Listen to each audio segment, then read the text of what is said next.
भारत की राजधानी दिल्ली में हम आदिवासी अनेक प्रदेशों से चलकर आए और उसी का नेतृत्व करता हमारे मंच में मंचासीन धार्मिक सामाजिक अगुवा और इस साथ ही साथ आप इतिहास लिखने वाले तमाम भाई बहनों जो अपना घर बार छोड़कर दिल्ली पहुंचे हैं, तमाम लोगों को जय धर्मे, जोहार, जय सिंह बोंगा, जय मरंग गुरु। और सबसे पहले हम ये देख रहे हैं कि जब से धर्म कोड की लड़ाई शुरू हुई है, अर्थात हिंदू, मुस्लिम, सिख, ईसाई, जैन, बौद्ध के बाद अलग अस्तित्व में अपने धर्म की बात कहने के लिए जब से बात आ रही है, आदिवासी समाज ये बोल रहा है कि अलग धर्म कोड चाहिए। लेकिन आंकड़े के हिसाब से सरना धर्म के कोड के लिए लोग आप अन्य कॉलम में लिखकर उल्लेखित करके जनगणना आयोग को जगा चुके हैं। लेकिन दुर्भाग्य से आज हम 50 लाख लोग लिखने वाले होने के बावजूद हमें वो धार्मिक पहचान नहीं मिली, जबकि दूसरी ओर धार्मिक पहचान मिले हुए 44 लाख जैनियों को धार्मिक पहचान मिला हुआ है। आज हर चीज आंकड़े से खेला जाता है, चाहे वो लोकसभा हो, विधानसभा हो या फिर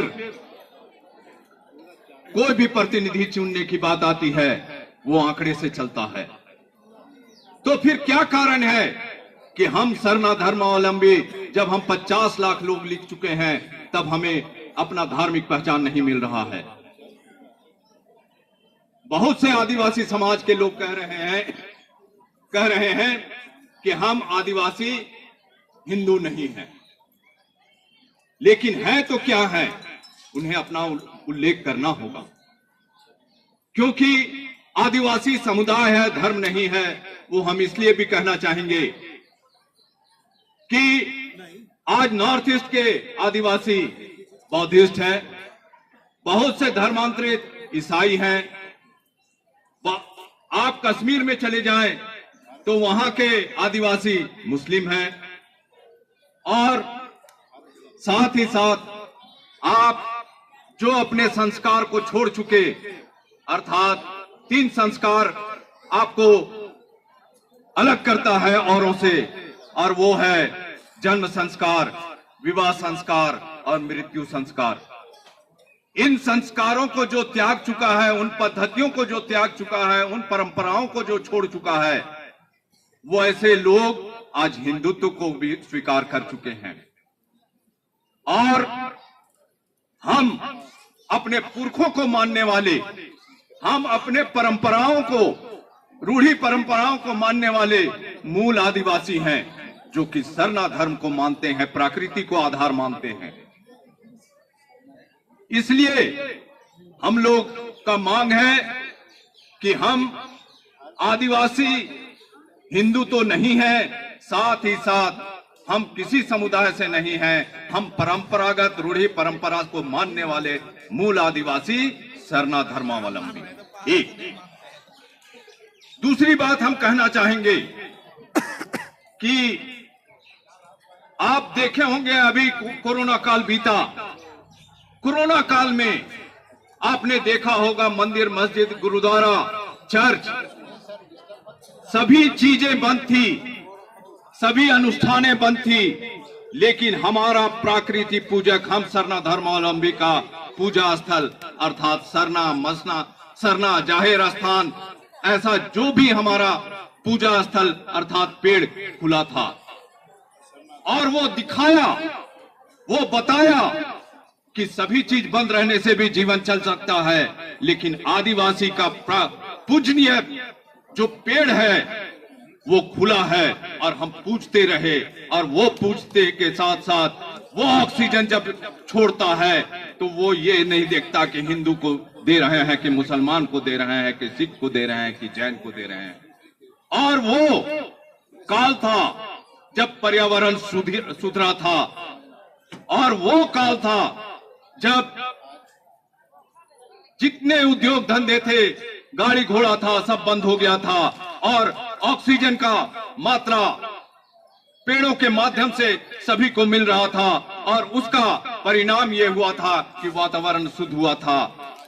ब्रह्मांड में पूरा वातावरण सुधर रहा था। इसका यही कारण है कि हमारे पूर्व वक्ताओं ने कहा कि जब आदिवासी जिंदा रहेगा तो पर्यावरण जिंदा रहेगा और पर्यावरण जिंदा रहेगा तो मानव का अस्तित्व बचा रहेगा।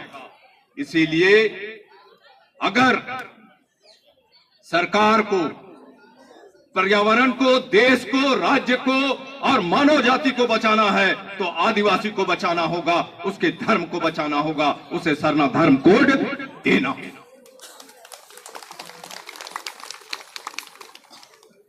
अगर सरना धर्म कोड मिल जाएगा तो निश्चित तौर पे उसे अपना पहचान मिल जाएगा और उसके बाद आदिवासी समाज के विषय में कहा जाता है, हर सरकारों द्वारा कहा जाता है, चाहे राज्य सरकार हो चाहे केंद्र सरकार हो, है वो कहता क्या है कि हम आदिवासियों के लिए बहुत कुछ कर रहे हैं।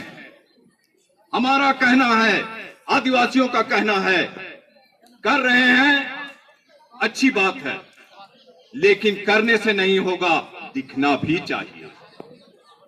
मैं बार बार कहूंगा, करने से नहीं होगा, जो आप कर रहे हैं वो चीज दिखना भी चाहिए। और इसी के क्रम में हम लोग चाहते हैं कि हम लोगों को सरना धर्म कोड आप दे दो, हम लोग अपने अस्तित्व, अपने पहचान, अपने धार्मिक पहचान को प्राप्त करके स्वाभिमान से जिंदा रह सकें, ये हमारी मांग है। और इन्हीं वचनों के साथ हम अपने वक्तव्य को अंत करते हैं। जय धर्म, जय जोहार।